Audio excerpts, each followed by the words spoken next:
ya ni le ayudaste a poner aquí. Ya nomás que me pongan Raúl. ¿Te acuerdas de Raúl? Mic check, mic check, mic check.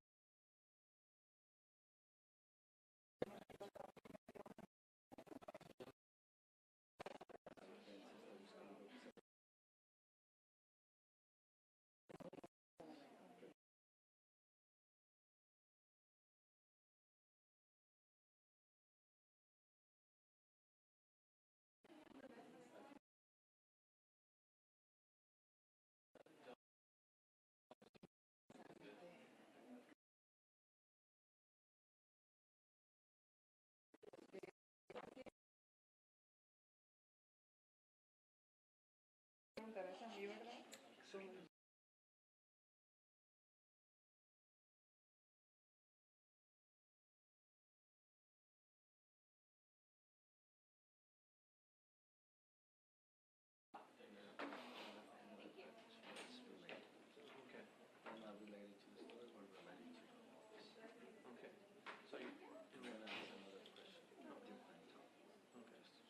A ver si podemos hacer.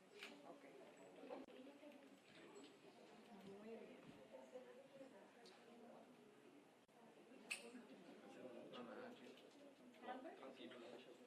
How's Friday Night Lights been with you?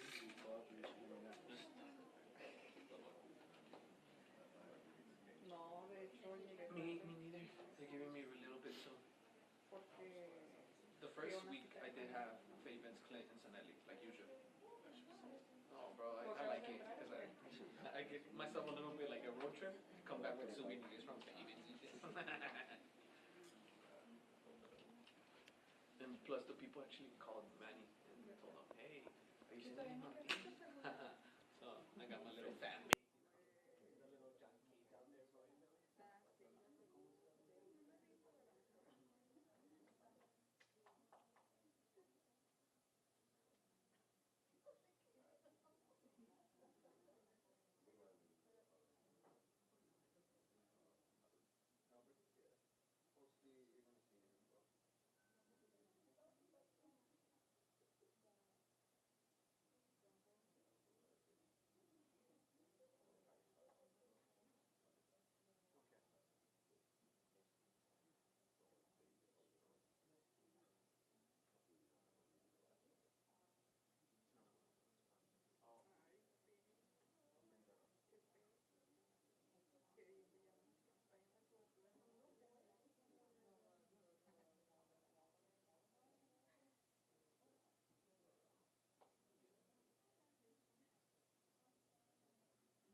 de hecho después se lo voy a vender a Tony, ya le había dicho.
got all kinds of papers up here.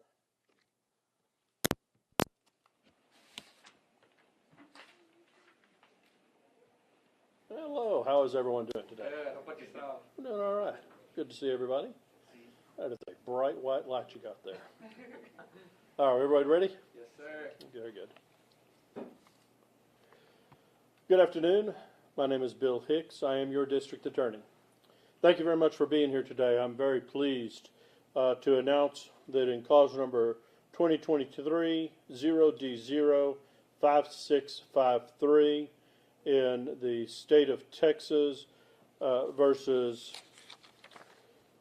Edward Alvarado in cause number, just read that, 2023 0D0 5653, a case pending in the 168th District Court. In counts 1, 2, and 3, the defendant was found guilty of continuous sexual abuse of a child. Counts 1, 2, and 3 is the child being less than 14 years of age. Count 4, the defendant was found not guilty of aggravated sexual assault of a child. In counts 1, 2, and 3, after a total of 14 days in trial, 15 days in trial, not including weekends and holidays. The jury sentenced the defendant on count 1 to 50 years, count 2 to 75 years, and count 3 to 45 years. Judge Marcos Lizarga, the judge of the 168th District Court, following our motion to culminate, which means to stack the sentences on top of each other, wanting to send a message to the community that sexual assault and continuous sexual assault of minors will not be tolerated in our community. Following our motion to culminate, has granted that motion, which effectively means that the defendant will serve all of the first sentence, 50 years in prison, before he begins to serve the second sentence of 75 years in prison. And then if miraculously is still alive after serving the 75 years, he will then begin to serve the 45 years in prison before he would ever be eligible for parole. So the defendant effectively has been sentenced to serve a total of over 150 years in prison. We're very pleased with this sentence. It is a remarkable statement by the jury that sexual assault and to abuse our children is not tolerated, and a remarkable statement by Judge Marcos Lizarga that the judiciary stands behind the children of our community. It is a very long time coming getting these charges before the jury. Initially, the defendant had been charged with sexual assault and continuous sexual assault of a child involving three of the children.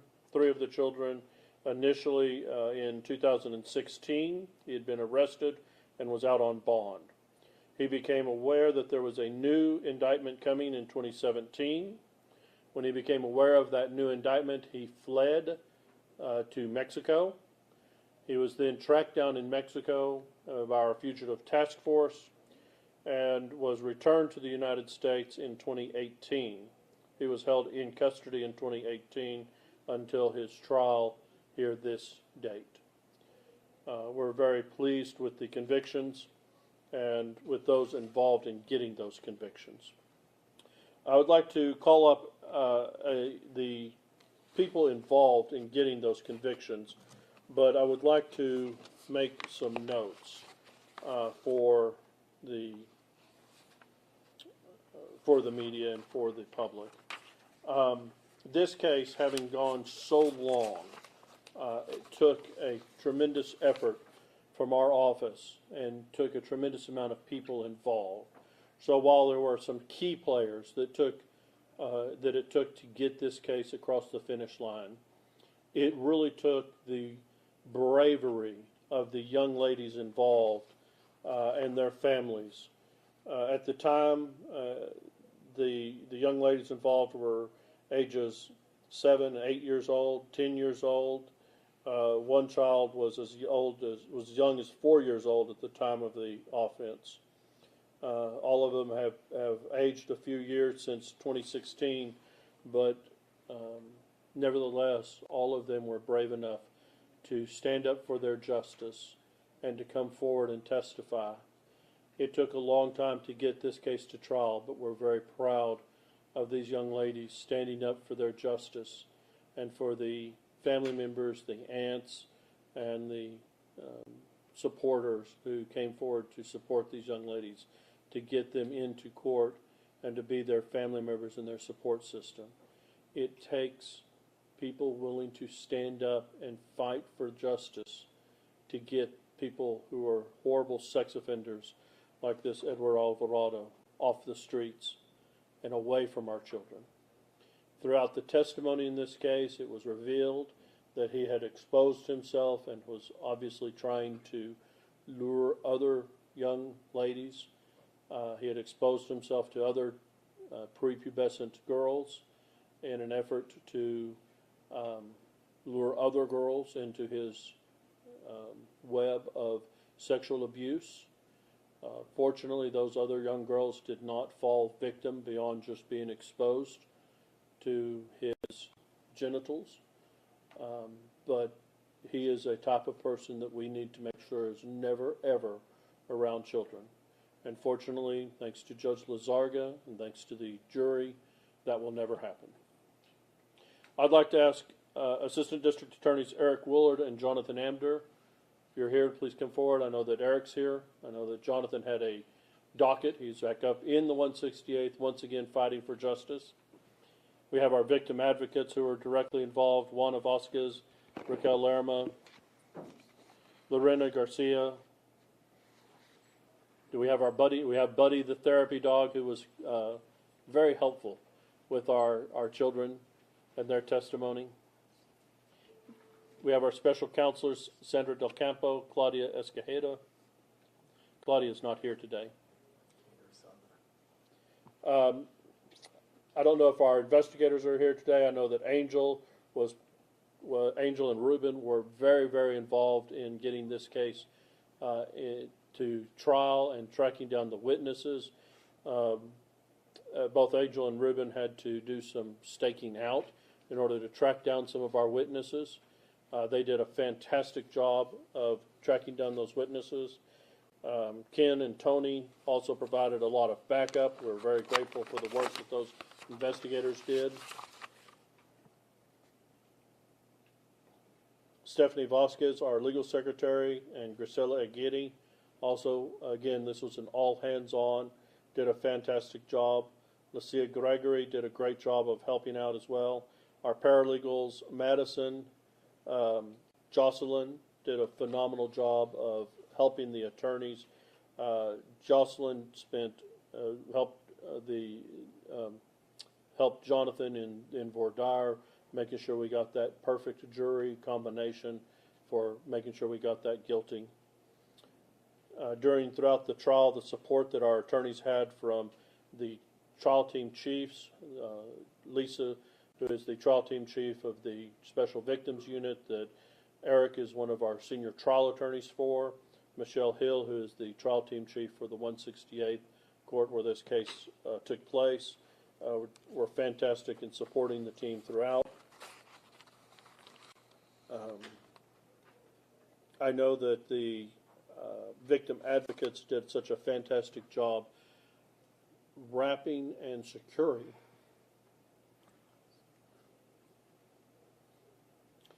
our victims never felt alone because our victim advocates were always there and always around our victims. And that means so much for our victims when they're in trial.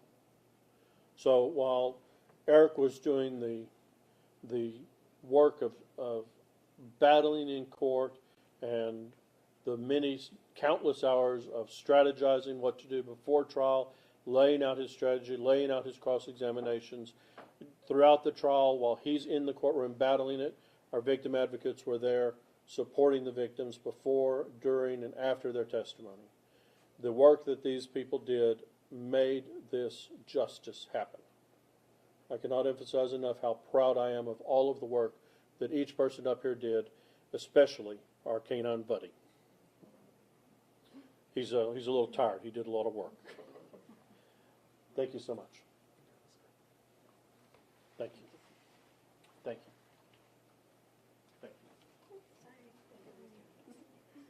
Thank you. Thank you, buddy.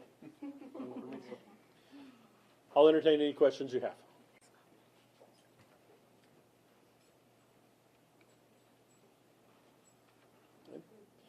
If you have any general questions, I'll answer those as well. I have one. Yes, sir. The Walmart case, there's a motion filed today to dismiss all charges. Do you know that? Can you comment on that? Yes, we're aware of it. I got those motions earlier today. Be honest, we have just kind of skimmed through it. We don't have an official response just yet. But I'll tell you, it's not anything that we weren't really anticipating being filed. It's, if you read through it, it's really nothing but a recap of every argument that they've been making in court for the past, since December. They've alluded to or made something similar in their arguments all along. They've just kind of rehashed everything and put everything they've said orally into writing and put it into a written form. So nothing that we hadn't really anticipated. Just yet more delays and attempts to delay the case from going to trial. That being said, does this affect this week? No, that's the September 12th hearing is the scheduling conference. The purpose of filing that hearing is just so to frame what they're going to say when they go into the scheduling conference on, again, their position that they are not in a position to be able to go get a trial setting anytime soon. That's been their position since December, and that will anticipate that still being their position in the September 12th scheduling conference. Of course, ours is we're ready for trial. We just need to get this process started. We're expecting to see this guy in court. Yes, we do anticipate the shooter being in court. And one more question, Texas still looking for the death penalty, right? We are asking to go to court, to go to trial, and for the jury to be the ones to make that decision. We anticipate presenting the evidence for a death penalty and to let the jury decide what is the appropriate punishment. Yes. Is the motion that was just submitted going to be discussed during the September 12th hearing or no? There were two motions filed. The hearing on those motions will not be discussed, although we anticipate that the defense will argue that the underlying reasons under those motions are reasons why we would not be able to get a trial setting.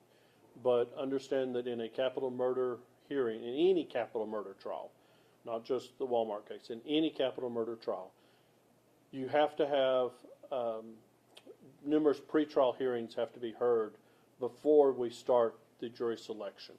Pretrial hearings being things like motions to suppress, motions to hear what the experts can testify to, and as we had been anticipating, motions like the type of motions that the defense have filed in this case today. So while they will undoubtedly argue that there are too many issues to be resolved to get a jury trial setting, at the very least we hope to give a setting for when we can start having hearings on the motions that the defense filed today, or that they are asking for in their hearing, their motions they filed today. Anything else? Could you just speak more about this case that happened today? Just talking about the message that it's going to send to other sexual abusers and soldiers out there. Absolutely.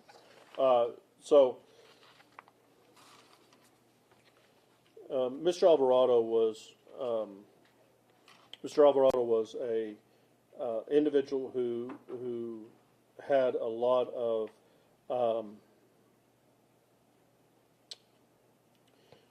he wasn't particularly remorseful about what he was doing. He was very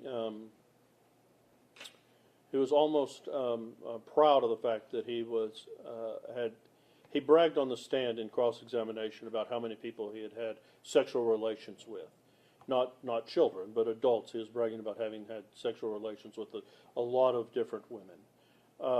He clearly considered himself a very sexually active person.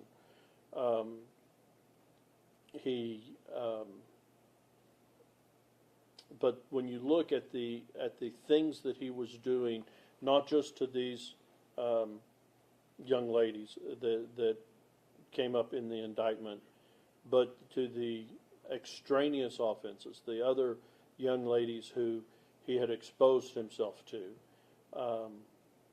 and then how he was manipulating the mothers and trying to show that they using them to try to discredit and make the children believe that it's their fault that they were being abused. It's this kind of sentence today, despite how hard they fought over 15 days, 3 weeks of trial. This kind of sentence really sends the message that you cannot abuse children. You cannot have that kind of abuse in our society, in our community, in El Paso, and expect to get away with it. We are not going to tolerate it. Our juries are not going to tolerate it. Our judiciary is not going to tolerate it. We're very thankful to Judge Lizarga, although it did take a long time to get this case to trial. We're very, very thankful to Judge Lizarga for standing up and for stacking these sentences. And he said when he granted our motion for culmination that he wanted to make sure that he sent that message to our community that abuse of children, sexual abuse of children, will not be tolerated. And it does send that message.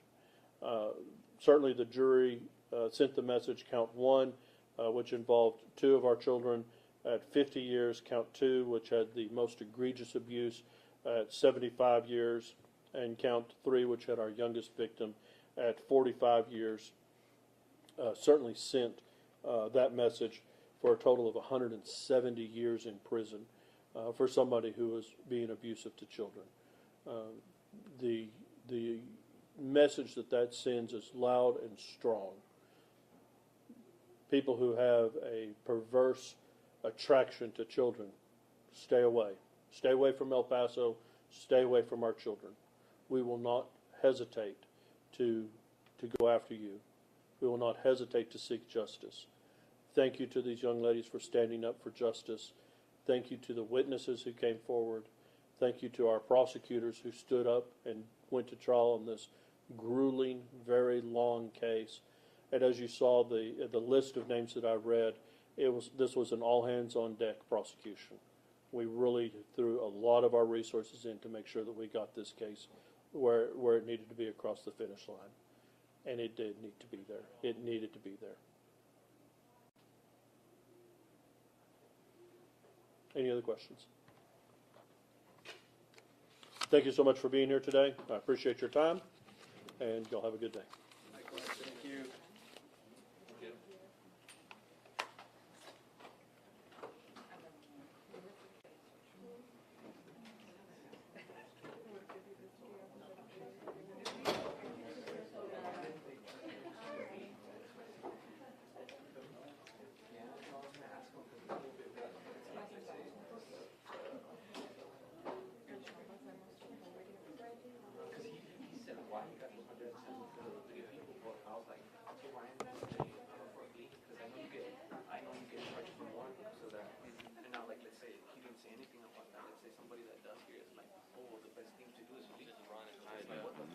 Ask him, but I was like, nah, you know what? I don't know if it's gonna be a good question. I was kind of thinking the same thing too. Like,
sun goes down at some point.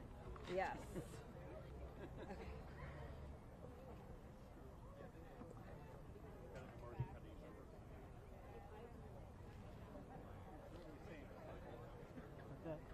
Hello?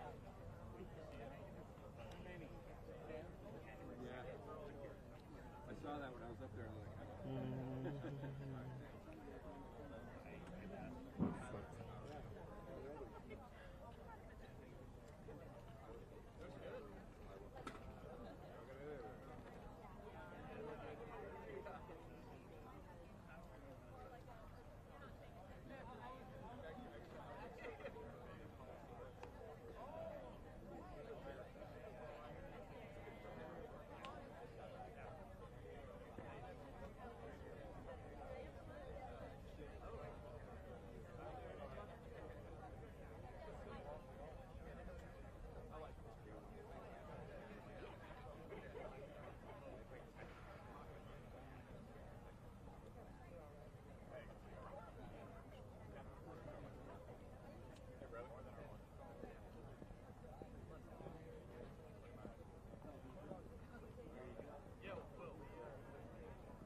Chairman, we'll let you go over.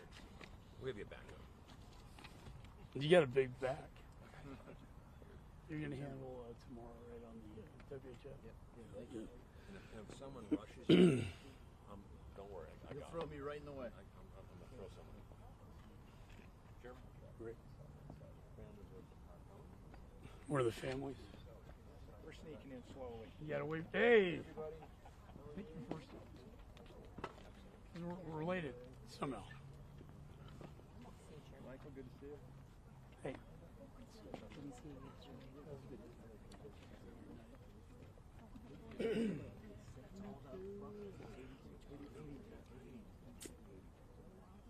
All right. I want to thank press for being here. I want to thank the members of Congress, but especially I want to thank the Gold Star families whose children gave the ultimate sacrifice at Abbey Gate. Our report came out today. It's over 300 pages. It's a historic document. It's not a political document. It was a document designed to get to the truth. As a former federal prosecutor, integrity and credibility was my paramount objective. Follow the facts and the law wherever they take you. Start with the witnesses and build yourself up to the higher levels. And what we found was significant. This was a catastrophic failure of epic proportions. Some say Saigon was the worst. I say this was, for many reasons. The fatal flaw, as we have the chairman of the Joint Chiefs of Staff, General Milley, CENTCOM Commander, General McKenzie, and General Miller on the ground, what was the problem in Kabul, in Afghanistan, at Bagram? Sir, there was no plan. State Department by law has the authority authorized by Congress to come up with a plan of evacuation known as the NEO. State Department wholly failed in that responsibility. Don't take my word for it. The fact is, the plan wasn't even initiated until the Taliban had overrun Kabul and were on their way to the embassy when Ambassador Wilson, charged with coming up with a plan and initiating it, fled to the airport, HKIA, leaving his employees behind, leaving the Afghan people who put their lives on the line behind. Thousands of classified documents, just like at Bagram. $7 billion of equipment in Bagram. He leaves his troops behind. What a coward. What happens after that? The Taliban is put in charge of the first checkpoint to check American citizens, Afghan partners and allies, and the women and children left behind. The Taliban is given the authority to say, no, you cannot go behind me. We have the testimonies of the beatings. If they got past there, then they had our consulates. Very few, by the way. Then what happens on that tragic day? Predictably, when you don't have a plan, you plan to fail. This was a failure for everyone, but especially these families standing behind me. We knew the day, the time. We knew the gate, Abbey Gate. Yet, these Marines were sent in, unprotected, left out to dry by their government, asked to stand by their sworn enemy, the Taliban, to defend this airport. And what happens? Suicide bomber, guess where he comes from? Bagram prisons. Thousands of ISIS-K released.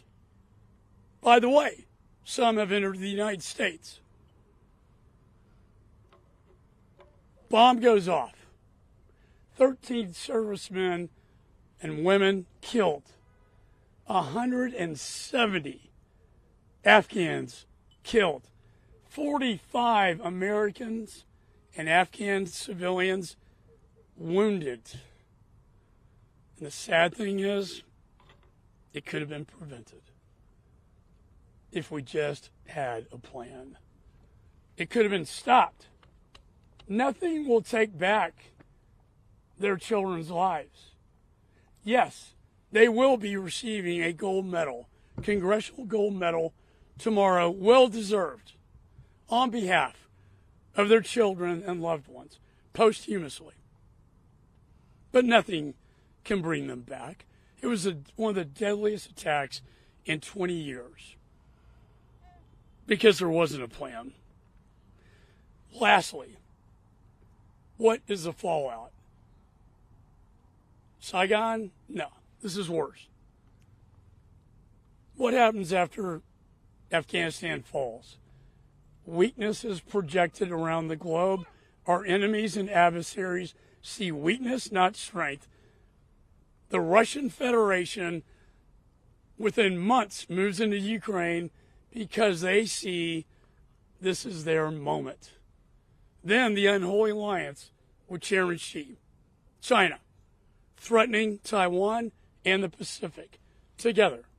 Then, in the Middle East, the Ayatollah raises his ugly head with his proxies Hamas, Hezbollah, Houthi rebels, all as a result of Afghanistan. It all goes back to Afghanistan. Finally, where a failed foreign policy meets a broken border policy at our borders, 8 ISIS enter the country, now under detention by the FBI. I was a federal prosecutor, counterterrorism. There's also a ISIS ring of 400 people being smuggled into the United States. So it comes full circle back to the United States. I want to end with this. This is not political. It took me 2 years. The first year was wasted by the Democrats. They didn't do one thing. I started this. I had to submit subpoena after subpoena, motions of contempt to bring the channel to cable channel of the employees at the embassy a cry for help so we could get their testimonies. Secretary Blinken, to this day, refuses to take 1 day out of this month to come before the American people and these families. But he doesn't have time. Just like Joe Biden didn't have time on his watch at Dover. I don't have time for this. This is a disgrace. And I will hold him in contempt if that's what it takes to bring him before the American people, because they deserve the answers. All roads in this investigation lead to the National Security Council. Very clear from all the testimony that Mr. Sullivan, Jake Sullivan, who's the chairman of the National Security Council, was in charge of these decisions being made. That takes our investigation right into the NSC and right into the White House itself. I intend to continue this investigation after the election, not in a partisan way, but because the American people deserve the truth so that this never, ever happens again. So with that, I want to give families some time to speak. Jim McCaul, father of Riley McCaul. And then after that, we'll hear from Mr. Brian Mast. We'll talk, the veterans, for God's sakes. Was it worth it? PTSD they go through. And now this. I want to thank Brian Mast, chairing the Oversight Committee. Phenomenal job. And I want to thank Mike Waltz, another Afghan veteran. Thank you. So with that, we'll hear from the families. Jim.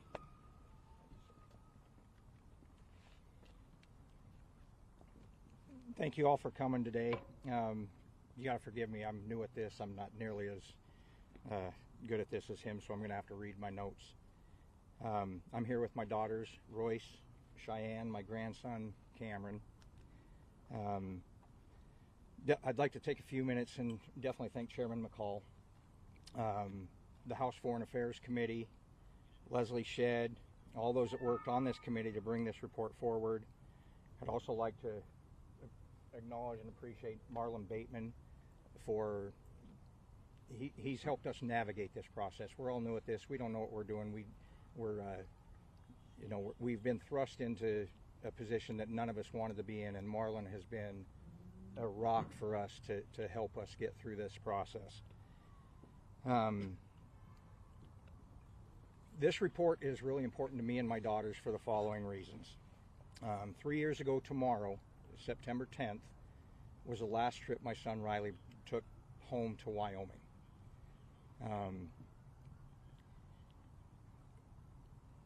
3 days later, his wife, who was extremely pregnant at the time that he came home, gave birth to Riley's daughter, Levi Riley Rose.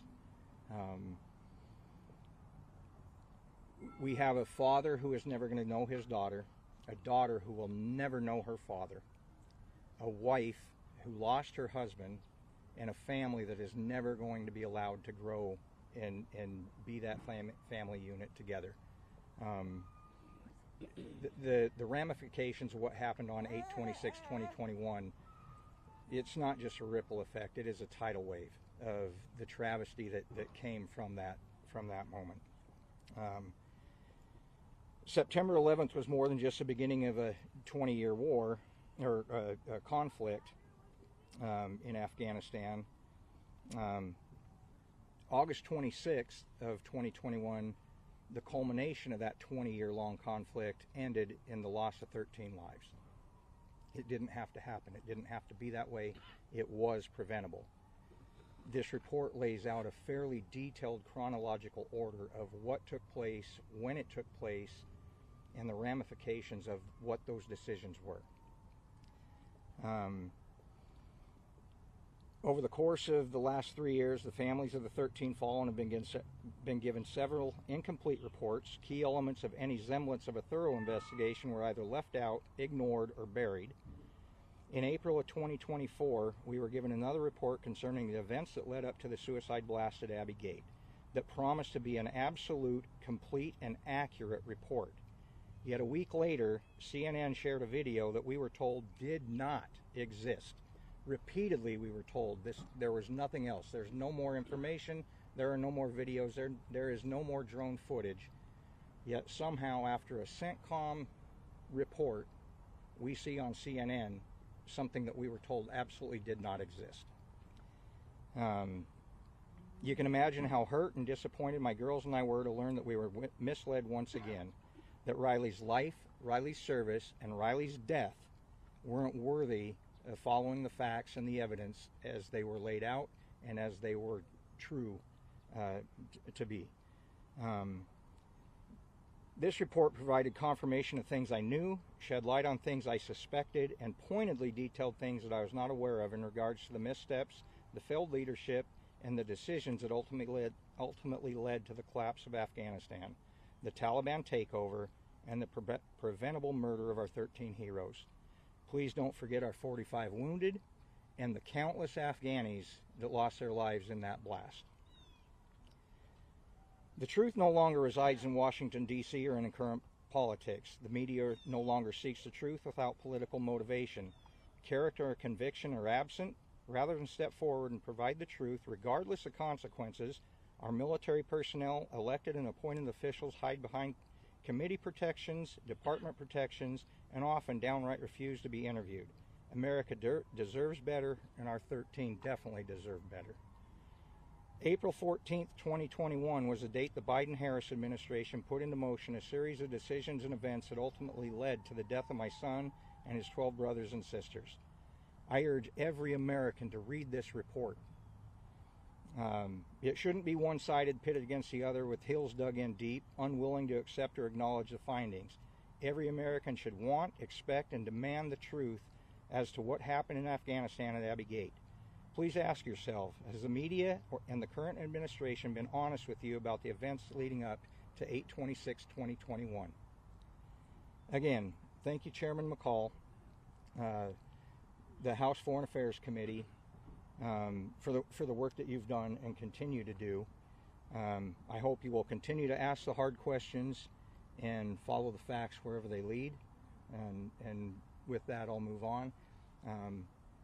Next, you're going to hear from my newfound friend and one of my heroes, honestly, long before I ever met you, from Florida. Please welcome Brian Mast.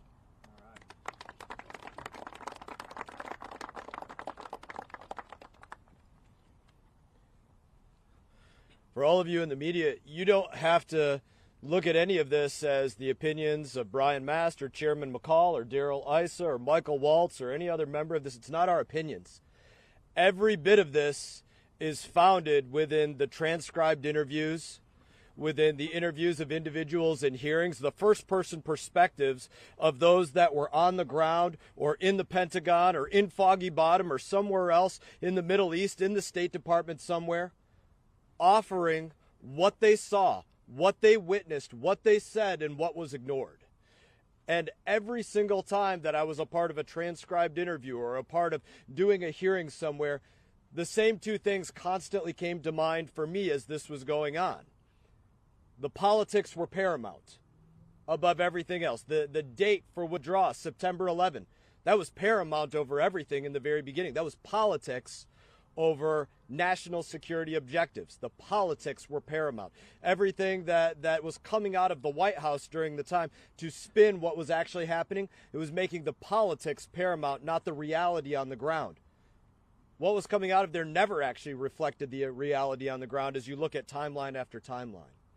And beyond the politics being paramount, you can look at it and you could say everybody and everything else that was contrary to the politics were to be considered disposable. What any NATO ally had to say or ISAF partner had to say, that was disposable information. What came across in a dissent cable from members of the State Department, that every effort was made to withhold that from us, that was meant to be disposable information. What came through from anybody in the Pentagon? Disposable information. Analysis to use a different time, a different season, when fighting was not so prevalent in Afghanistan, disposable information. Whether to use a different air base, a different location, a place more suited to the tactics of that kind of withdrawal, disposable information. And making all of that disposable information made the lives of our service members disposable. That's how they were treated. They literally cost the lives of 13 Americans, many more Afghanis, countless more that we don't know about because they were left behind, because the politics were paramount in all of this. That's my opinion on what I came away with after sitting through those interviews, hearing the people speak that were called by both Republicans and Democrats alike. That it was all about the politics and everything else be damned. And that meant that the only ones that paid any price for all of the mistakes that were made were the children of those that are with us today. Those are the only ones that paid any kind of price. And there's only two people that can change that. That's Joe Biden and the person that he said was the last person in the room, Kamala Harris. It's up to you to make sure that more are held accountable. Get the message out. Read the report. Read the first-person accounts of what took place, what was said, what was ignored, and what was disposed of. And help get the truth out there. Because that's what this report is. It's a report of the truth. I'm going to bring up one of our fathers, a friend, Herman Lopez, father of Hunter Lopez.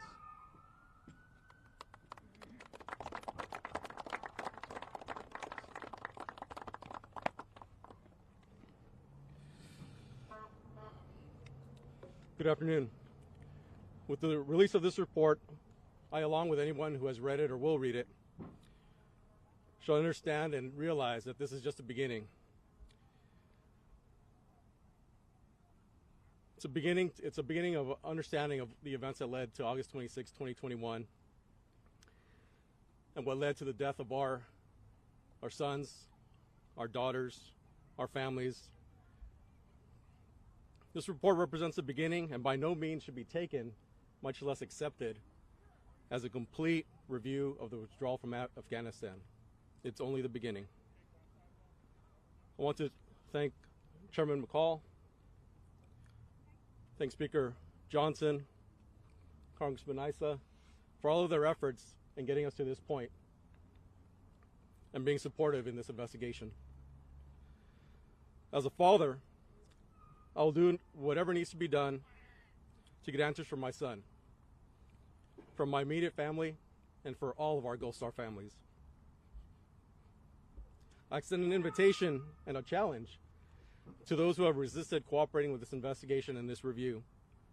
A challenge to do what is right, regardless of politics. To give Gold Star families answers, and more importantly, to do what's important for all of America. Thank you.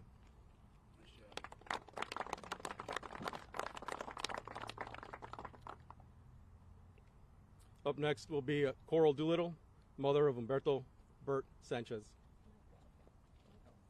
Oh, then, okay. All right. I'm sorry. I'll go and then give it to her. I'm sorry. Yeah, it's all good, buddy. It's all good. It's all good, man. Well, thank you, Mr. Chairman. Thank you, to all the members, all the staff that participated in this, I just want to take a moment to knock down some ridiculous narratives that I've seen emerging over the weekend. We saw Biden's Secretary of Transportation, I don't know why he decided to opine on this, Pete Buttigieg, saying that this was a completely politicized and kind of vacuous document. But then at the end of the interview, he admits he hadn't even read it, right? We're hearing, unfortunately, from the Democrats, including Ranking Member Meeks of this committee, that this is a political document, that the timing is all political. You know what was political? The fact that the Democrats were in charge of the House of Representatives all of 2021 as this happened, all of 2022, not an investigation, not a single interview, not a transcribed sit down, not even a round table, one hearing. One hearing, then to be forgotten about it. Because the reality is they want this swept under the rug. Chairman McCaul and his team and this committee couldn't even get started until last year. So too often in this town, people like to point to things that are happening that we're looking into as political, when the reality is what didn't happen, what wasn't looked into, what doesn't want to be talked about is truly what's political. And sweeping this under the rug and pretending like it never happened, like their lives didn't matter, like the 20 years that we invested of time and treasure and heartache into keeping this country safe by fighting that war over there rather than here on the homeland didn't matter. That's what's truly and sadly, tragically political. But then the other narrative, well, this was President Trump's fault. But let's rewind the clock and look at some facts. Every president since 9/11 negotiated with the Taliban in some form or the other. President Bush tried to negotiate with the Taliban. President Obama tried to negotiate with the Taliban. Heck, the Bo Bergdahl, and that trade was a confidence-building measure in negotiations with the Taliban, and we saw how well that went. So yes, President Trump entered a deal, but it was a conditional deal. And when his team came to him and said the Taliban had not lived up to 6 of the 7 conditions, they were not negotiating in good faith with the Afghan government. They were not reducing violence around the country. They had not broken ties with al-Qaeda. And I can go down the list. President Trump said, fine, deal's off. Bagram stays. Our special operators stay. Our intelligence operatives stay. The embassy stays. NATO stays. And when he left office, all of that was in place. The other, just fairy tale that we're supposed to be led to believe is that, well, the Biden administration was stuck with this deal.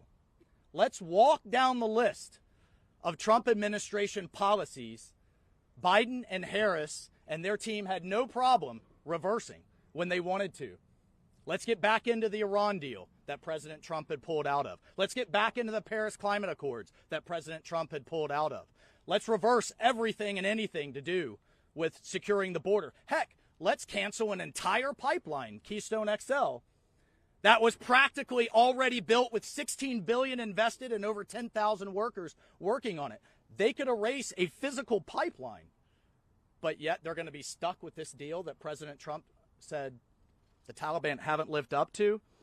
And then I think what's most insulting to these families and every veteran that served there, to the Green Berets that I lost there and their families, is the lies and just the total lack of responsibility or accountability out of this administration.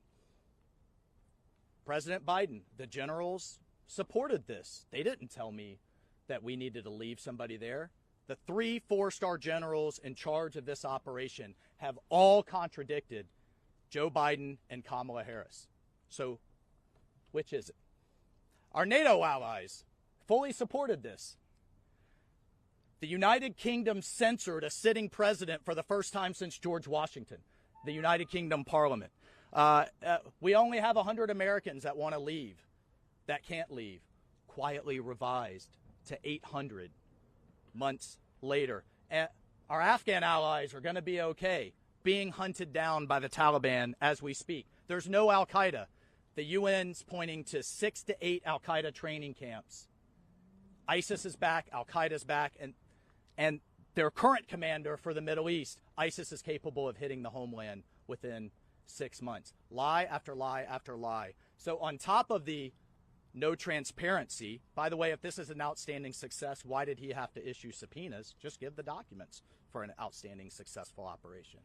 Not only has there been no accountability, not a single person fired. In fact, they're being promoted. The woman in charge of the evacuation is being nominated to be ambassador for Iraq.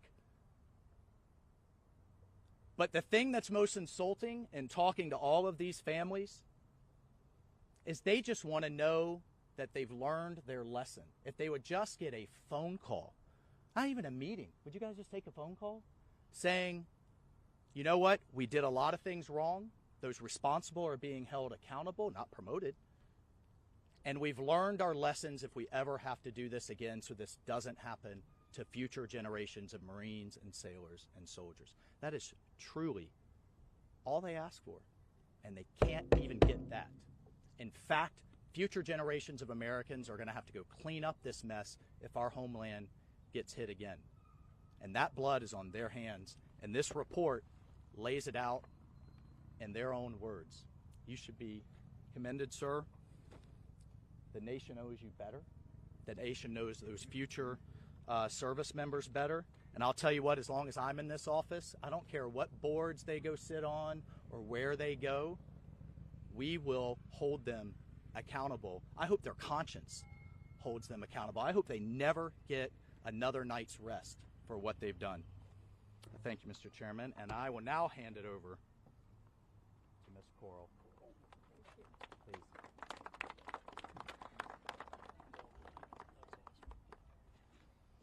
Good afternoon, everybody. I'm not gonna give you dates, and I just gonna ask you to read the report. I'm so thankful that all this press is right here today, because at this point we're not red and we're not blue. We are just parents, grieving parents, and we lost the best that we have. Last year I remember coming to this same place and listen for the first time to the hearing, and it really breaks my heart knowing all the things that they couldn't be changed and done the right way, and they just let our kids die. They just send them to die. They did not protect them. They did not care because they were not their own kids. It was our kids.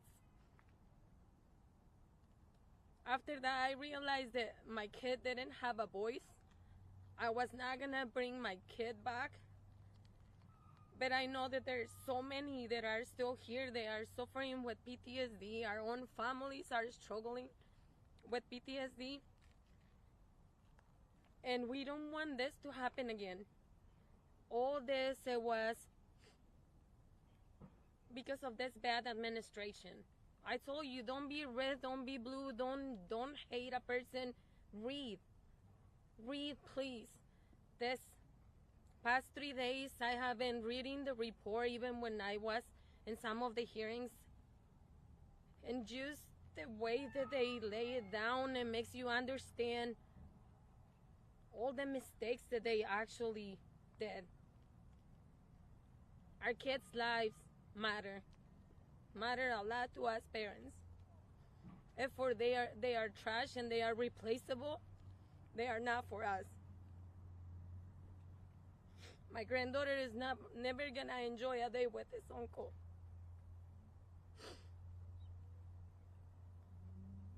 This nation has to be aware of what happened, and they need to be people accountable for all the mistakes that they did. And if you read the report, you're gonna get your own conclusions.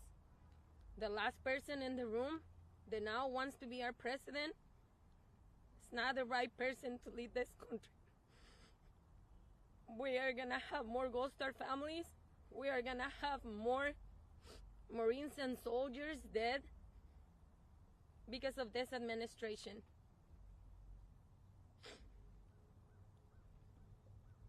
Please read the report. Get your own conclusions. and never forget our 13 soldiers. I'm going to introduce you now to Representative Joe Wilson, Chairman of the Middle East and Northern Africa Subcommittee.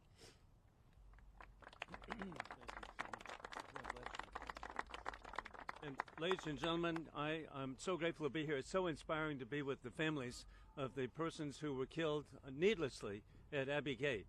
Being here today, I'm here as a member of Congress, but I'm also here as the grateful father of a son, Hunter, who served for a year in Afghanistan. So I identify with the families. Additionally, I've had 31 years service in the Army Guard, and so I knew on August 26, 2021, that Joe Biden lied to the American people about having military support for his actions. There was no letters. He claimed he had letters. The moment I heard him say that, I sent a letter that night to the White House asking for copies of the letters. I've sent a number of other letters asking for copies of the letters. And so the thought that the president would lie to the American people, that the vice president would sign off on the lie of letters supporting by the military, and then in the meantime, with the leadership of Chairman McCaul, Brian Mast, we had a hearing where General Milley and General McKenzie said they told the president not to do this. And the consequence of this, and we need to learn from this report, is that this gave a green light to war criminal Putin to conduct mass murder in Ukraine. It gave a green light to Iran through its puppets to conduct mass murder in Israel. And with open borders, we have, as the FBI has identified, an imminent attacks in America of mass murder. This needs to change. Thank you, Mr. Chairman. See, next we have Cheryl Jules, the aunt of Nicole Jean. Thank you, everyone. Thank you for letting us have a voice here. You know, everything they've already said is something that echoes within all of us. This last 3 years has been a nightmare that if you've never lost a child, you wouldn't understand. You know, our kids, the 13 that were killed, weren't the first ones to be killed in the Afghanistan war, and they're not going to be the last ones. You know, the Taliban didn't get the memo that the war was over. It's not going to end. We have an open border. They're coming for us. It's never going to end. But the failures that happened that led up to this are unconscionable. And everybody that says we're being played, we're pawns, all these other things, this is, for us, is not political. None of us asked to be put in this position. You know, this is just where we're at. Our kids were killed, and we want answers. And for the first 2 years in a Democratic-run House, there was no investigation. It wasn't until the Republicans took office and Chairman McCaul started opening these investigations that we started actually getting answers. We didn't ask to be put in this position. We're not trying to be political. We just want answers. You know, we get so many comments from so many veterans for a 20-year war, people who up until that end of this war, until August 31st, that said, you know what, I lost a leg, I lost an arm, I lost 2 legs, half my face. They all said it was worth something because they believed that they were making a better country. They were giving people and women and children and little girls a chance of having peace and freedom, the things that we all take for granted. And they thought it was worth something. When this war ended, it was all thrown away. We left thousands behind. The 100 that they claim that were left behind, we're still pulling them out. And it's despicable. You know, people who started out 16 years old, the United States came in, promised them a better life. They wound up growing up, getting married, having children, having wives that went to school, making better lives. They became doctors and engineers. And we promised them, if you help us, we're going to give you these SIV visas. When we left there, we left them all behind. There was literally no concern left for any of them. We barely had any concern for getting our State Department out of the embassy, much less boots on the ground who are there protecting them. There was no concern for any of this. It was just a hardline, self-imposed decision to end this war on the 31st with no rhyme or reason. it wasn't because President Trump with this Doha agreement, that's one of the things we hear. All the tenets of that agreement were already off the table. And the agreement was if they did these things, we would leave. And they didn't do them. The Taliban did not follow through on that. And I would hope that anybody who says we're being played or this is political, read this report. Just read it. It'll take you all through everything. And thank God, Chairman, you have opened up these investigations and got us some of these answers, because we've been screaming from the rooftops for 3 years. You know, if we can't face the mistakes we made as a country, you know, we're not perfect. We understand that these changes were happening rapidly, but admit that there was a lot that was going on and we didn't have all the answers and we were going with the flow and trying to change things as they went. Admit that, admit the faults we made and make corrections, because we can't have another Saigon and another Benghazi and another, you know, Kabul. We can't have that keep happening. We've got thousands, millions of men and women, our kids around this country that are believing that this government has their back. And in this instance, they did not. Their only concern was leaving by August 31st at any cost. And we just can't have that. And it's unfortunate that it's turned into this big political thing between Republicans and Democrats. And we've been attacked, frankly. We've been attacked by people, death threats, everything else, saying we're being played and pawns and all this stuff. But, you know, the reality is we haven't been reached out to, not at all, by this administration. They want it to go away. They don't want to think about it. They don't want to face it. And if they can't face it and admit the mistakes, it's not going to change. And we're going to have more kids coming home in flag-draped caskets. And we just need to make some changes. This can't continue to happen. And that's what I have to say, and thank you for listening. Next is Tim Burchett. Thank you. Thank you, sir. I appreciate it. I'll bring my guest with me, Mr. Chairman, if that's all right. Thank you all for allowing me to be here, Mr. Chairman. Thank these members. And if the families could get up a little closer, I want y'all to get a look at them. You get a look at us all the time, but they're the ones that are that we need to be focusing on. Before I say anything else, I wanted to recognize the mama of Staff Sergeant Ryan Canals, who's here with me today. Thank you, dear, for everything. Thank you for being my friend. Ryan was one of the 13 U.S. service members killed in the Afghanistan withdrawal, and I have a daily reminder when I drive out on the Ryan C. Canals Memorial Highway. It fronts on my farm there in Corrington. Nothing compares to the pain and loss this family feels.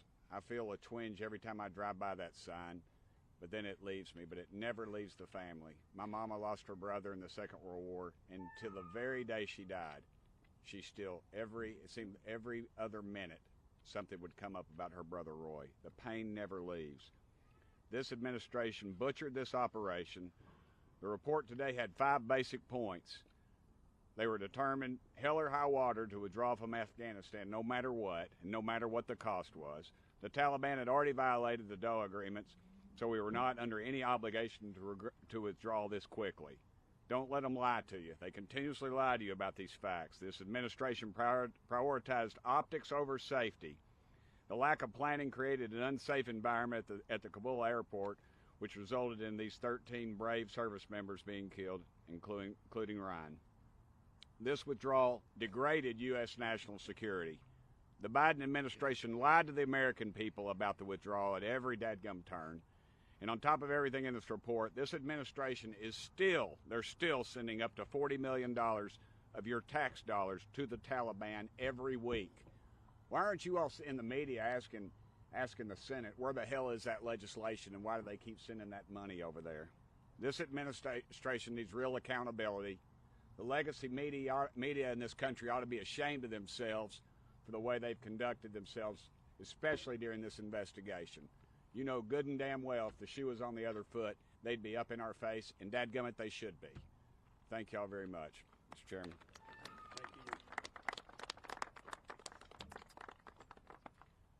Next, we have Paula Noss, the mother of Ryan Noss.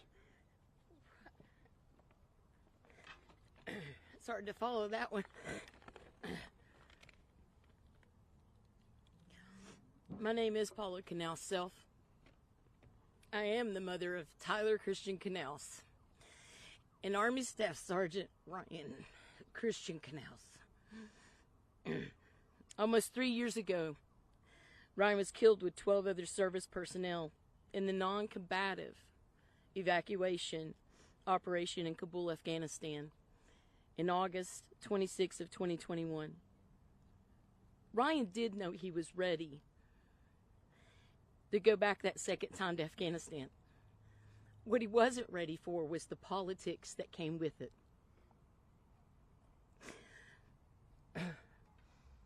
I'm so grateful for the House Foreign Affairs Committee that's led by Chairman McCaul that is finally giving our families answers to what went wrong. In my opinion, the U.S. Embassy in Kabul needed to have been closed July or sooner.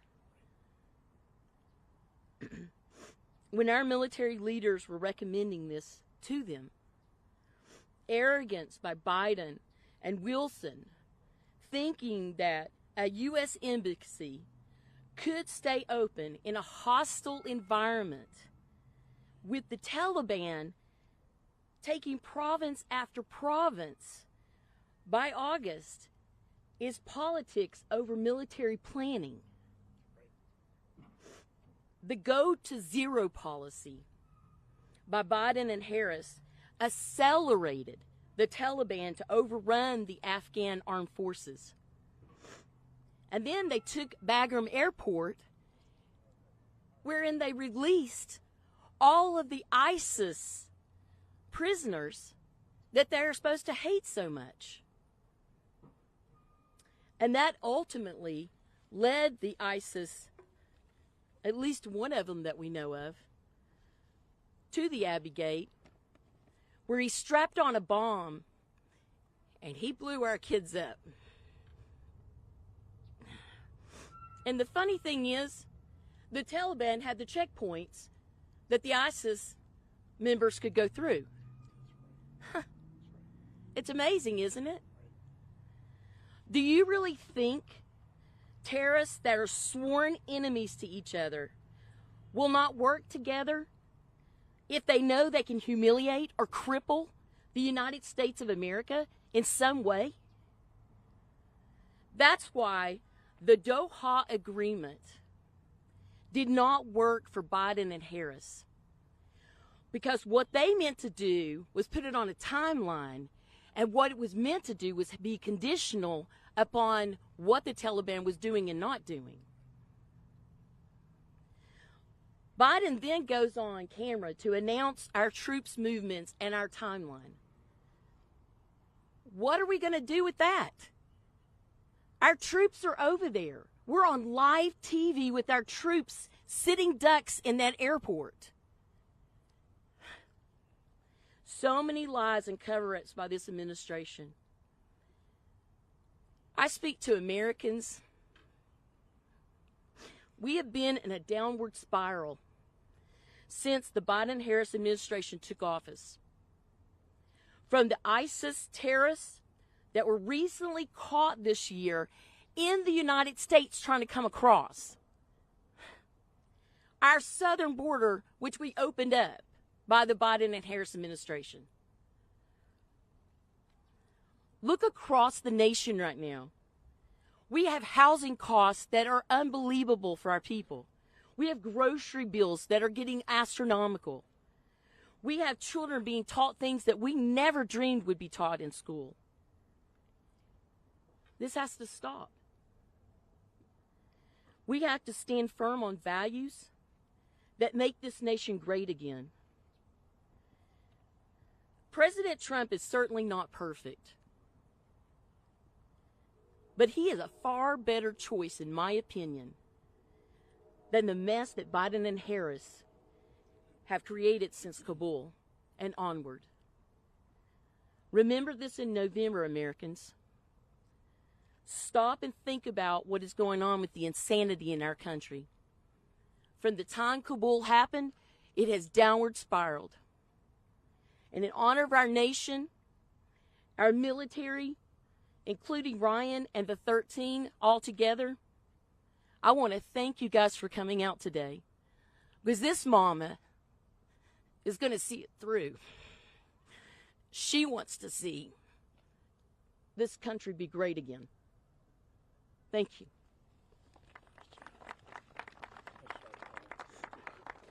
Mr. Daryl Isa, would you come up, please, sir?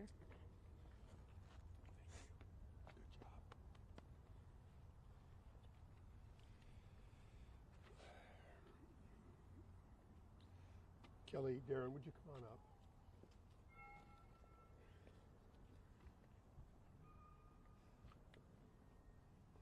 They'll speak next, and I'll try to be brief for that reason, because it's not about the politicians here. It's about the families who don't have accountability.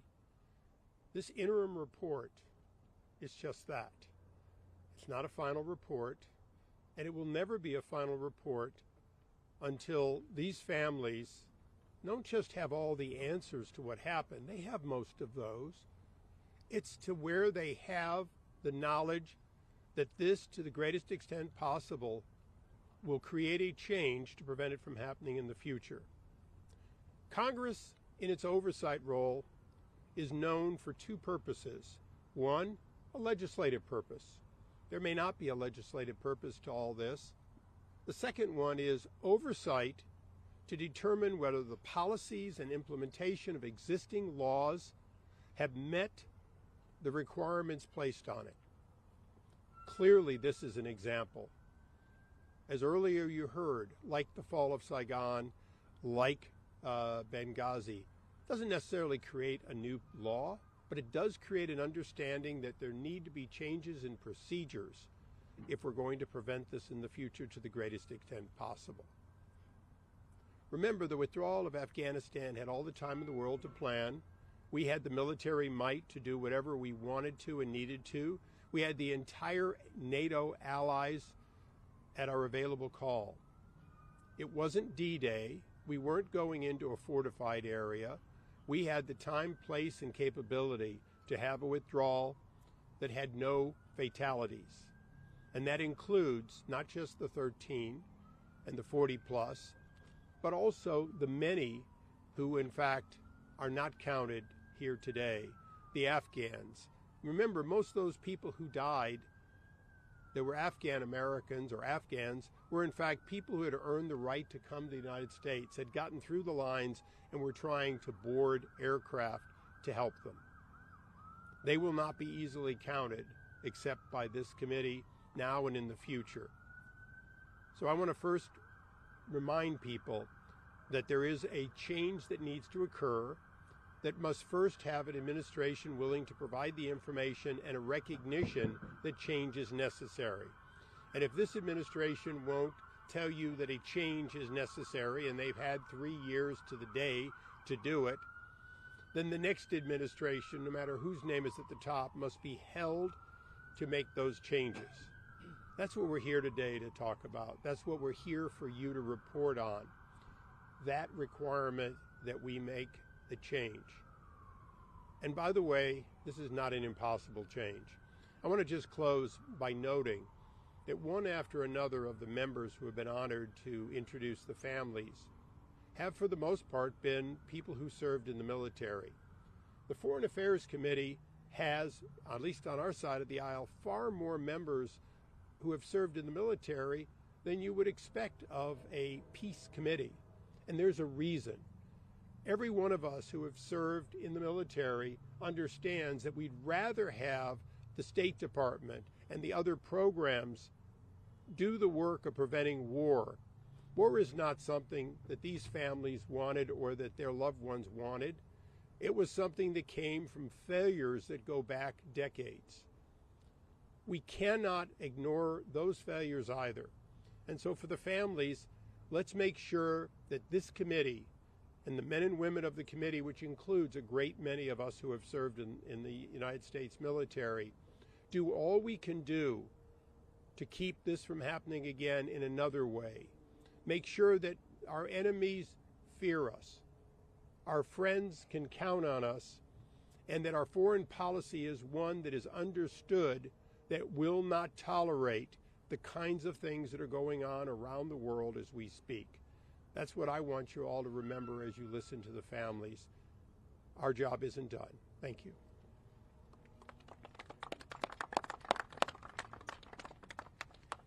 Good afternoon. My name is Kelly Barnett. I am the mother of Staff Sergeant Taylor Hoover, Taylor's mom. I want to thank Chairman McCaul. I want to thank the committee members. I want to thank Leslie and the staff. They've had so much pushback. They keep going. I'm so appreciative of them. Thank you for standing with us in our search for the truth.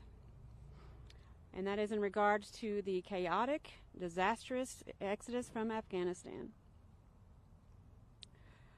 I want to thank you all, media, for being here, for attending and reporting.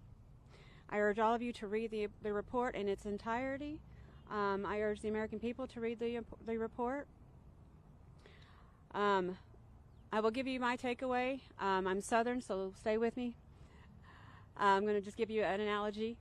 So the men and women over there, the servicemen and women on the ground, they were given an order to dig a ditch in a swamp with no shovel, no bucket. Impossible. And then they were told, don't worry, we got the alligators. They're going to watch your back from the snakes that are coming up behind you. Makes no sense. Makes no sense.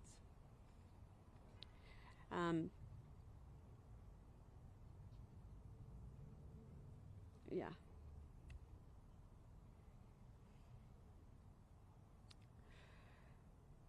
Anyway, yeah, that's the best way to give you how I felt from reading that section, which was the most important section to me. Those men and women, they did their job. They did it 100%. They did other people's jobs. They did the job of the State Department. They were ready. They were Marines. They were soldiers.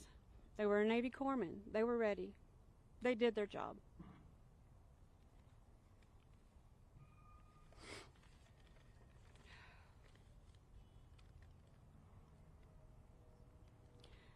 There was no regard for their well-being.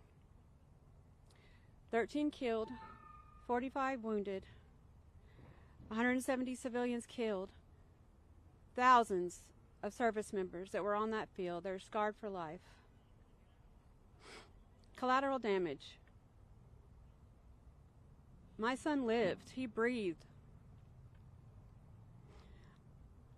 My son was loved. My son loved so deeply.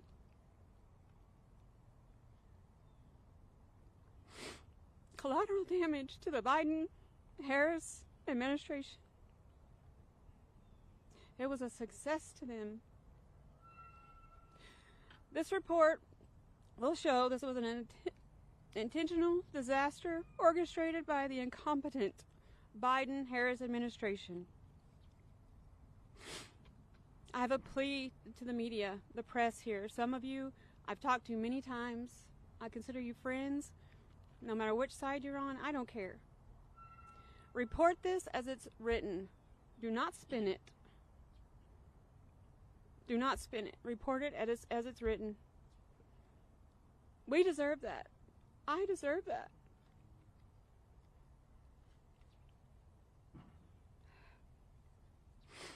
These men and women that came back,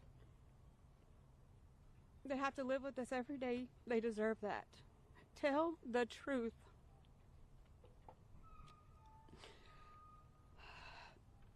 I don't want to be here today. I would rather be on a beach in La Jolla watching my son and his sisters attempt to snorkel. That's gone. I will never have.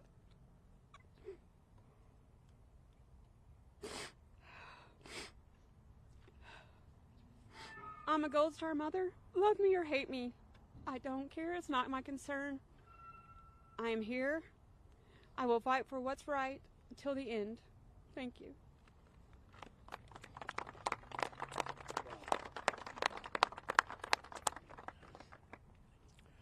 And I'm Taylor's dad.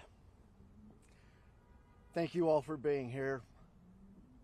We're grateful to Chairman McCaul, to Congressman Issa, to Congressman Mast, Congressman Waltz, who have all stood in the breach with us during all of this. This started just a little over a year ago, where we dug in and trying to find those answers. With this report coming out, the third or fourth or fifth one, whichever it is now, there are many, many questions, one of which is why were our kids left out on an island by themselves? They were the best of what this country has to give. And our military leaders let them down. I won't be as nice as the chairman was. I'll go after General McKenzie. I'll go after Secretary Austin. None of them threatened to quit.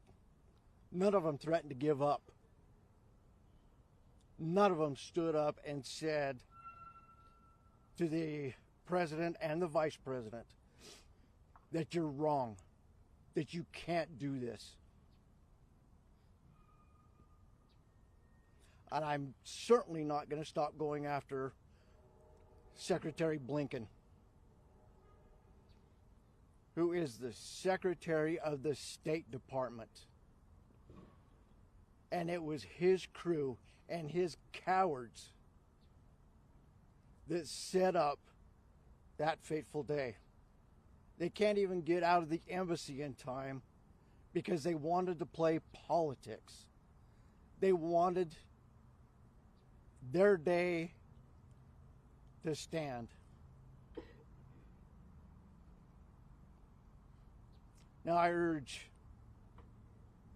all of you, again, as everybody said, to read the report. Do it honestly. Report it honestly. And if you still think after reading the report that this country can stand 4 more years of a Harris administration, in my opinion, you're sadly mistaken. We can't have any more. We can't have any more of our wounded who stood in the breach and said, "Here I am, take me." We can't have 22 a day because of the PTSD that they're all dealing with and being left behind by this administration. We have to do something. We call for change. It's being worked on, and call on Congress to not let us down and keep the pedal to the metal and keep going. This country deserves this. Our 13 families deserve this. Our veterans and our wounded veterans deserve this. Thank you.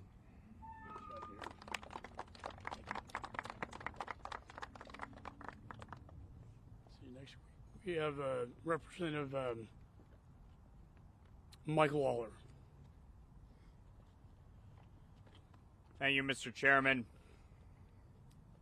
To quote Joe Biden, this is a big effing deal. And the reason is because for the first time, Joe Biden, Kamala Harris, Secretary Blinken, Secretary Austin, the military leadership, and this administration are being held accountable. Accountable to these Gold Star families, and accountable to the American people. For 3 years, they've lied. They've obfuscated. They've tried to cover up. They've misled. All because they didn't want to take accountability for the disastrous withdrawal.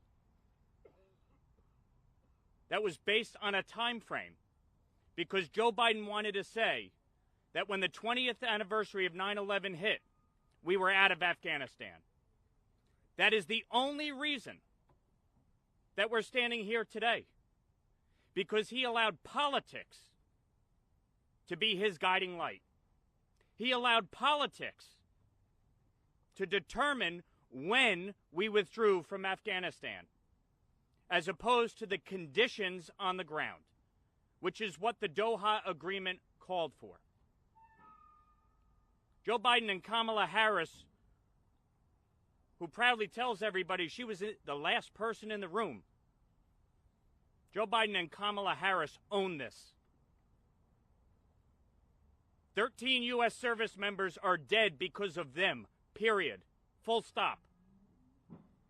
What this report tells us is very simple. This was preventable. It did not have to happen. That's what this report says. And I encourage every American to read it, to understand the facts and the information, not from the elected officials, not from the members of Congress, but from those who gave firsthand testimony, sworn depositions and statements outlining one disastrous decision after the next. 13 U.S. service members are dead today. Their families never get to enjoy their company. Their children don't know them, don't get to experience the holidays, don't get to experience time on the beach as Joe Biden did as the 3rd anniversary hit. They don't get to sit in a mansion like Kamala Harris did on the 3rd anniversary. Disgraceful. Kamala Harris wants to be the President of the United States. She wants to be Commander-in-Chief. She needs to answer for this report immediately. If any of you in the press actually get the opportunity to ask her a question, don't ask her how she's feeling. Don't ask her, what's your day like? Don't ask her about what it's like to be the first female potentially to be President of the United States. Ask her about this report. Ask her about her decision to withdraw in advance of 9/11. That's what you should be asking her about. So I want to thank Chairman McCaul for his effort to uncover the truth, to get accountability for these families, and to make sure that this never happens again. And let's be clear, this is just the beginning, not the end. There will be a reckoning for this administration and everyone that is accountable for these decisions.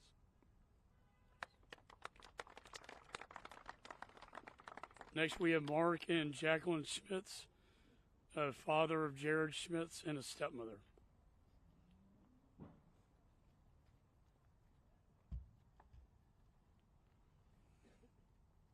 Wow. 3 years, 3 reports, and we're now finally getting names. We are now getting a little bit closer to getting the answers that we've been fighting for. The most disheartening part of this, besides obviously losing our son Jared and the devastating loss of the other 12 and the horrific catastrophic injuries sustained by 45 of our own and the countless Afghans lost, the most disheartening thing besides all that,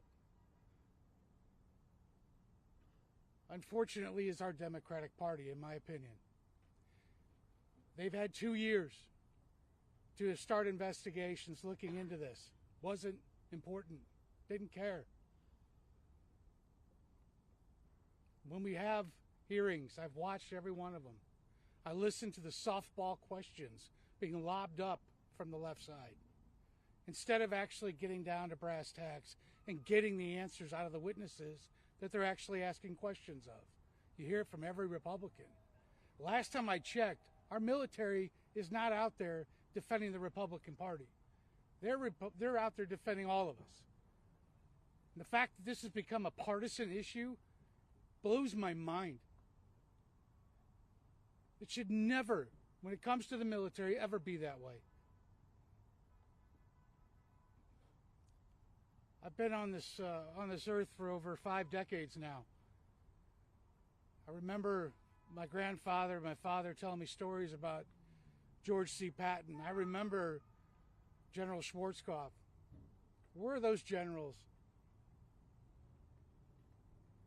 I don't have a lot of good thoughts about the ones we've got going right now, because those two generals been issued the orders that our current generals got by Joe Biden and Kamala Harris, would have slapped those stars down on that desk right then and there and said, hell no, I'm not doing it.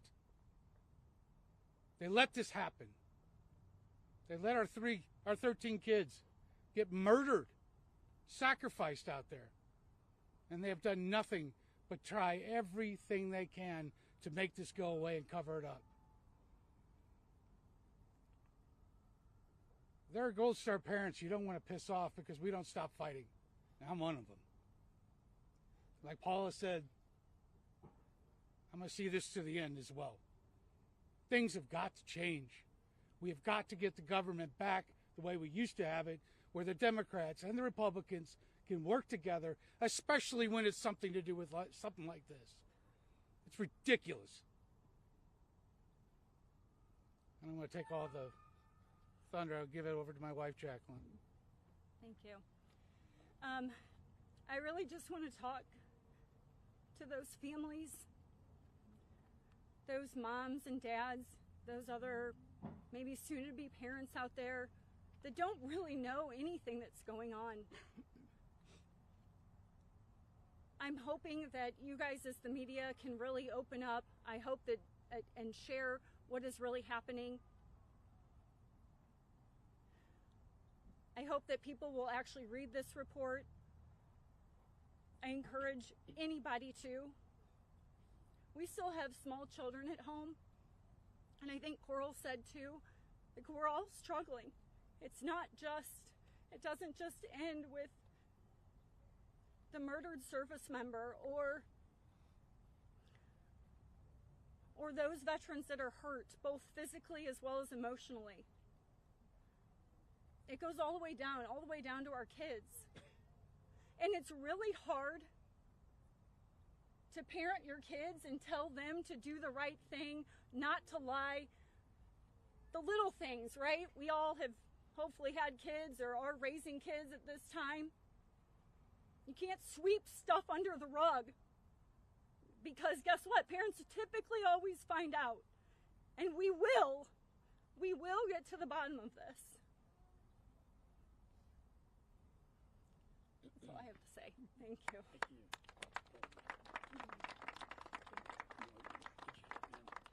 Thanks, brother. When I first became chairman of this committee and started this investigation, a very brave soldier came to me. Courage under fire. He was a sniper. He was a sniper at HFAC. He is the survivor of Abbey.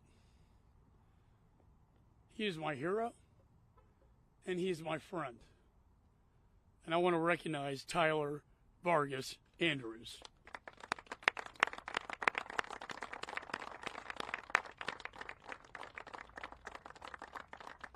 Because this man had the courage to come before Congress, the American people, and the military brass and speak truth to power. He told me, sir, I had him. I had the suicide bomber in my sights. I was not given permission to engage the suicide bomber that could have prevented this entire disaster. CENTCOM, as a result, reopened their investigation. I received the briefing. I requested the families receive the briefing. I want this to be declassified, protecting sources and methods, but I want the American people to see it, and I want this man to be briefed. by CENTCOM so he can see with his own eyes the pictures to be able to tell us the truth about what really happened that day. So, sir, it's been an honor to get to know you. I appreciate your courage and your strength.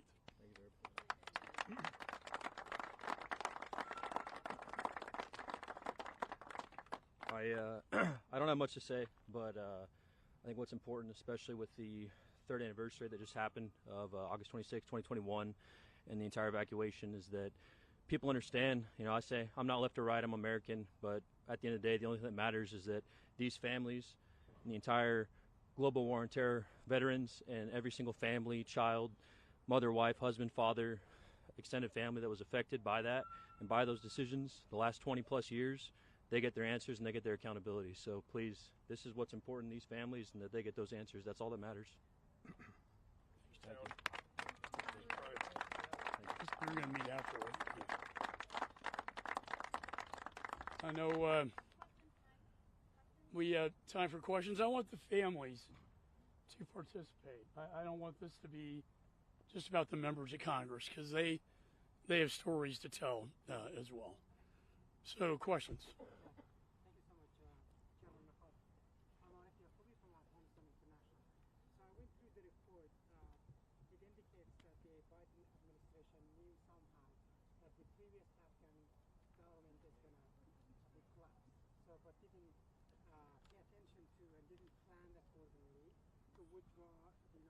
Right.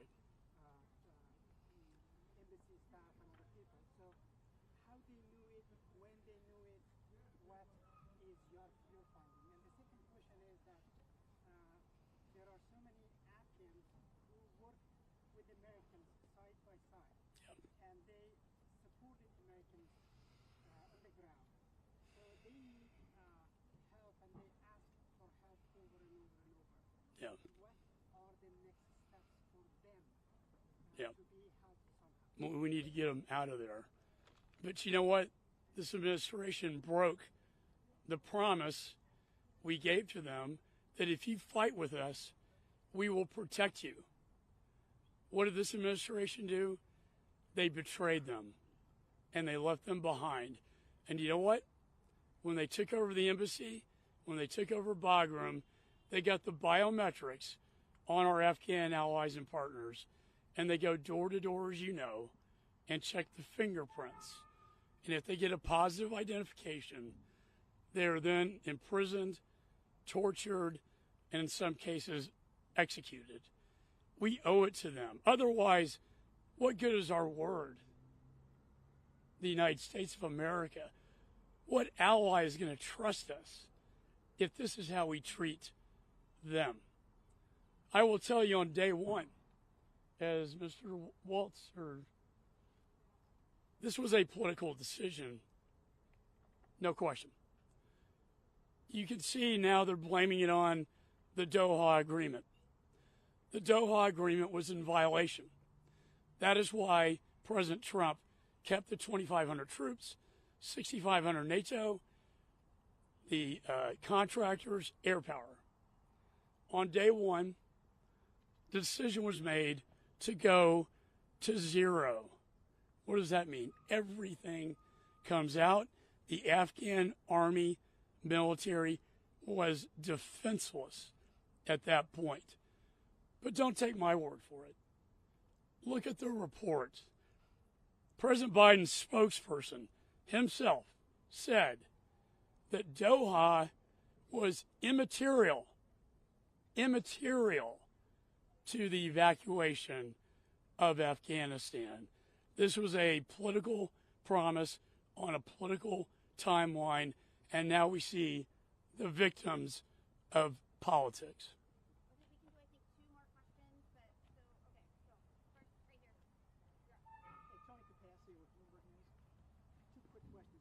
Should the United States still be in Afghanistan? I read the report closely, and I didn't get a feel for it. I got a feel for the ramifications of this leaving. But should the United States still be in Afghanistan? Simple. Two, can you help the reader of the report understand specific examples where Vice President Harris had input into the decision-making versus Biden-Harris administration? getting Control 7. I couldn't find any specific examples. Well, let me take the first question. They've kind of blown it. I mean, we had stability with a very light footprint.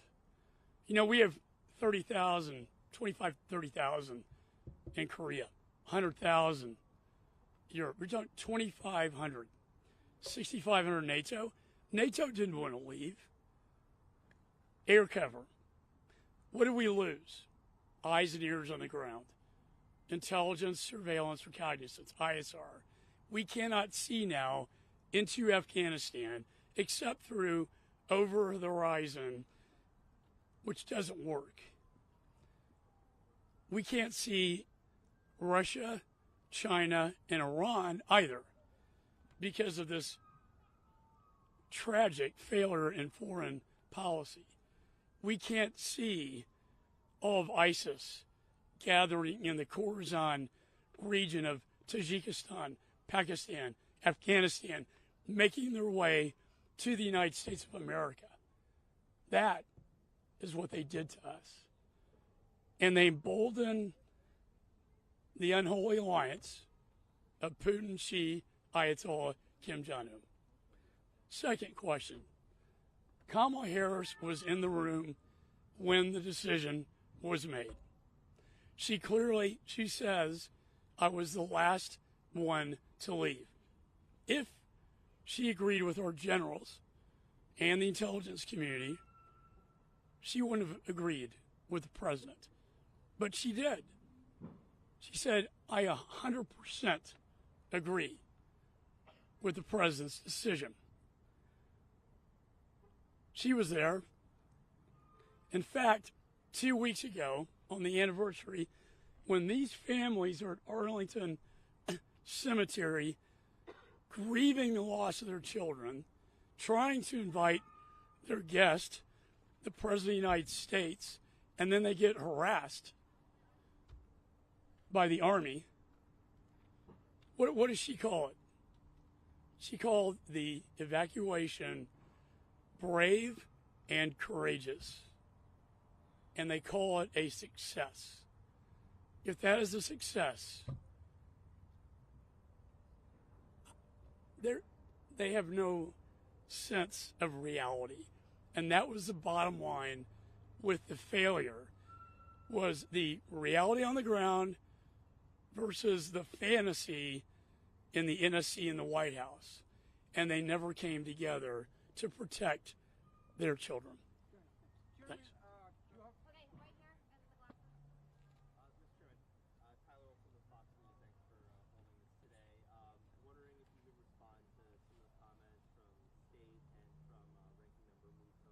Today, Ranking Member Meeks said he didn't think it was a coincidence this came out the day before the presidential debate. The State Department called it cherry-picked, scoring political points and scandal over. Yeah, they called it cherry-picked before they even read the report. I would ask you to read it. It's very professional. The idea that this was political, I think Brian Mast, or was it? He and I, on day one, said we do not want this to be a political exercise. We want this to be a truth-seeking mission. The timing.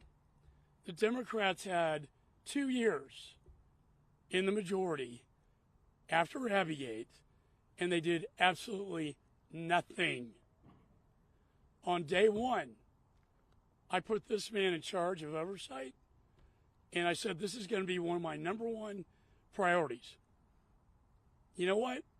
When you have an administration that will not respond, when you have an administration that will not cooperate, when you have an administration you have to subpoena for documents, when you have a secretary you have to threaten with a contempt proceeding to get the dissent cable from the employees at the embassy. What does that do? It slows down the process. Jen Psaki took us 8 months to get her before our committee. So I would say, no, the timing was not by design, nor was it political. What was political was the obstruction that took place between my investigation and the State Department that continued to obstruct our requests. Their goal, in my opinion, was to push us off after the election so they would not have to deal with the truth. You have several investigations on the Hill. This investigation is the one they fear the most because they know they were wrong. Mr. Mast. Yeah, I would just say you can look at it simply administratively. Looks just like a hearing when you're looking at the transcribed depositions. Republicans are asking questions for 30 minutes an hour. Democrats are asking questions for 30 minutes an hour. Just like when you're in the hearings, Republicans are asking questions for 5 minutes.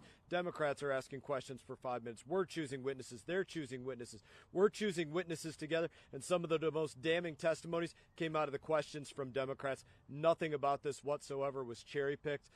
It was, again, it's just the fact that the facts point to this was driven by politics. Everything else be damned. That's what everything points to, whether it was a Republican or a Democrat asking the question or giving the answer. Congressman, thanks for doing this. And a question to your point on for the Gold Star families to answer is one of the points that you guys have made a lot is about how several of you have not received a lot of the personal effects of your children. Yeah. And so I'm wondering if any of you would be willing to talk about that and the experience that it's been in trying to obtain these things, why these are being denied to you, and then bigger picture, if there are other changes. I think all of you have said Yep. there's a lot more work to be done here. What more are you looking for in future reports, future investigations? When the families came to me with this, we immediately sent a letter to the Secretary of both State and Defense and the White House. Please return the personal effects of the family's children. To me, this is one of the most egregious violations that they can't even get their children's personal effects. But I would like for the families to speak to this. I'll say on the behalf of Sergeant Nicole G's family, we just asked for her cell phone. For months while she was deployed, we kept hearing, I can't wait till I get back and I tell you everything. She's taking all these pictures. She's on a Navy ship deployed. And, they're in a skiff. She can't send pictures. But for the last 6 months of her life, we don't know what she did. The last pictures we have are all we'll ever have. She'll never grow up. She'll never get married. We'll never see her any older than 23. Those last pictures that she took while she was deployed and stopping in, Greece and Jordan and Oman, we'd love to have those pictures to see her smiling, her videos with her and her friends. We'll never get those. We've asked for those phones. Many of us have. We haven't received. We get one excuse after the next. This was destroyed, that was destroyed. Oh, it happened, because of biological matter. We know that's not true. I know specifically because of Nicole's injuries were from the neck up. She wasn't on the phone. There's no reason except for whatever reason they've come up with to keep all of our children's phones from us. There's just no reason for it. We just want to know what their last days were like. So that's my point of view. Matthew, sir, if I can hit the second part of your question, and I haven't discussed this with the other family members at all, but for me, it's Blinken's got to step up. He's got to answer some questions, and the NSC is culpable in this from head to toe, and we need them to start answering questions, and we need to dig a little bit deeper there, and hopefully Chairman McCaul's committee will continue to find those answers. But there are several peoples and several entities, and as we uncover more, there's going to be more people that need to step up. And I'm asking them point blank, man, step up, do the right thing. We teach our kids to do the right thing, be honest, be forthright, have character and conviction. I would expect that from our elected and appointed leadership, and so far we haven't gotten that.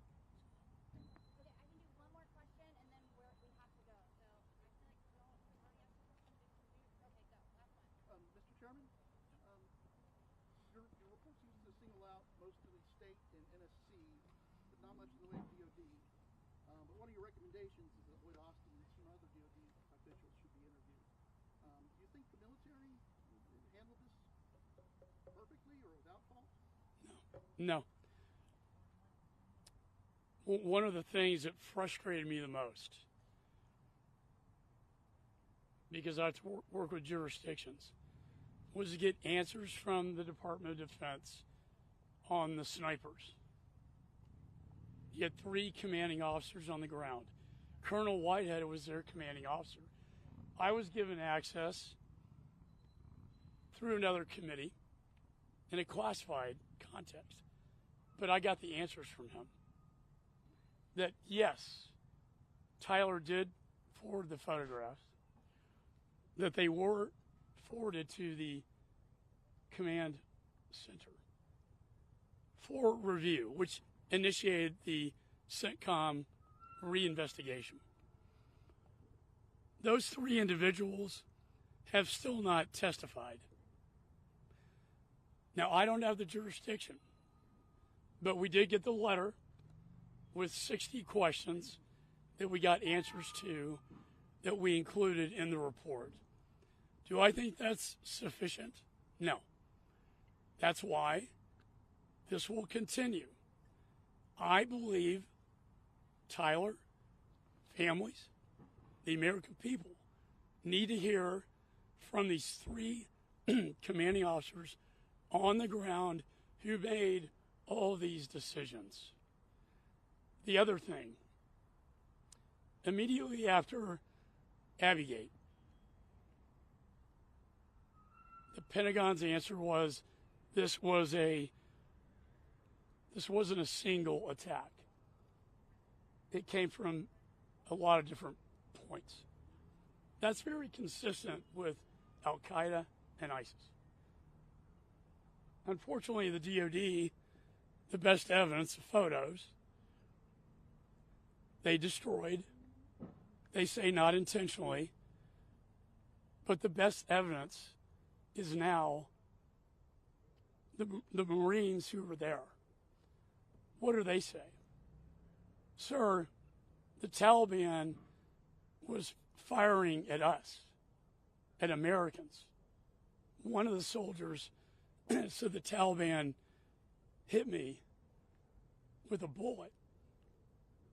Now, the doctor, upon review by the Pentagon, says it was shrapnel. Now, I don't know. I don't know the truth, but they deserve to know the truth. Was there a coordinated attack between ISIS and the Taliban against our troops, against the Marines who were put in harm's way? Why is this important? First of all, it violates the Doha Agreement.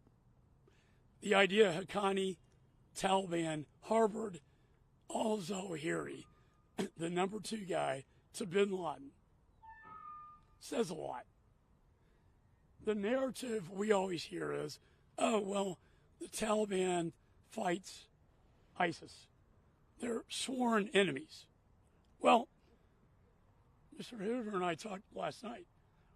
If this is a coordinated attack, and we don't know till we get all the evidence, what does that say about our foreign policy with respect to the Taliban and ISIS?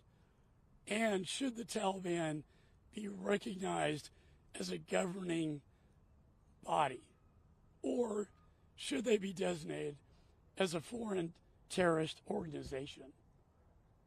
Personally, I think the latter. But we won't know until the truth comes out.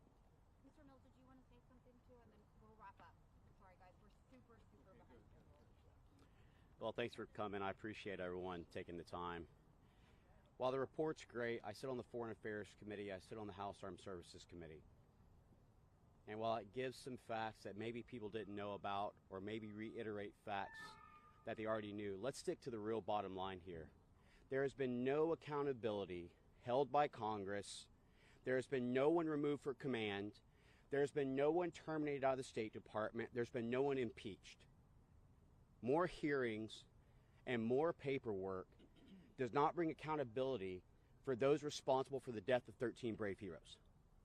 I'm not going to sit here and sugarcoat things as if all of Congress or the U.S. government has done their job. We haven't. If we had, we wouldn't be sitting on the 3rd anniversary still waiting for someone to be terminated or held accountable. And let me be specific. Responsibility and saying mea culpa, I'm sorry, I made a bad call, or Harris's excuse that she was the last in the room or that they feel it's a great airlift success is not accountability for poor decisions where we put politics over strategy and politics over people. This is about these families behind us. This is about the 13 brave heroes who paid the last full measure, who sacrificed 2 lives, the one they were living and the one they would have lived. And until we get accountability, and until Harris and the Biden administration, who wouldn't recognize the 13 names in 2 State of the Unions, will take responsibility and accountability for their actions, then we haven't done enough.